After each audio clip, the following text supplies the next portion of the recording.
भोपाल विकसित भारत युवा संसद का 2 दिवसीय राज्य स्तरीय कार्यक्रम विधानसभा के ऑडिटोरियम में किया गया। कार्यक्रम में मुख्य अतिथि के रूप में मंत्री विश्वास कैलाश, मंत्री रीति पाठक, विधानसभा मुख्य सचिव एपी सिंह मौजूद रहे।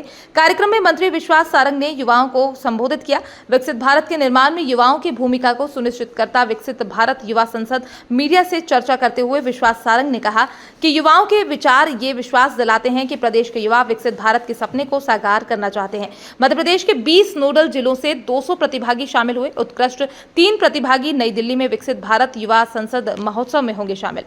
यशस्वी प्रधानमंत्री नरेंद्र मोदी जी का विचार है कि 2047 जब हम आजादी के 100 वर्ष पूर्ण करेंगे तब ये देश विकसित भारत के रूप में स्थापित हो। पर जब हम विकसित भारत की परिकल्पना करते हैं तो ये केवल चंद राजनेताओं या चंद अधिकारियों के माध्यम से ही नहीं बन सकता। आम जनता को इससे जुड़ना पड़ेगा और खासकर युवाओं को इससे जरूर जुड़ना पड़ेगा। उनका विचार, उनका आचार, उनकी आशा, उनकी आकांक्षा और उसके माध्यम से ये देश के नवनिर्माण में हम अपना सर्वस्व लगाएं, ये संकल्प युवाओं को देना होगा।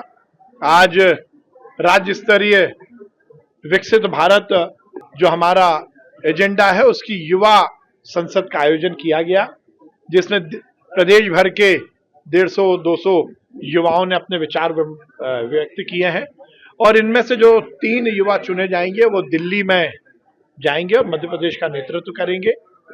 आज युवाओं के विचार ये विश्वास दिलाते हैं कि मध्य प्रदेश का युवा नरेंद्र मोदी जी के सपने को साकार करना चाहता है और 2047 में ये देश विकसित भारत बने, इस संकल्प को पूरा करना चाहता है। देखिए, बात ये तैयारी राजनीति की नहीं है, ये तैयारी है, ये आह्वान है हमारे जमीन से जो हमारे युवा हैं उनको जगाने की, चाहे वो हमारे मध्य प्रदेश के युवा हों, चाहे हमारे पूरे देश के युवा हों। और ये युवा तैयार होकर हमारे देश को संभालने के लिए, देश को आगे बढ़ाने के लिए, देश को विकसित करने के लिए आगे बढ़ने वाले हैं।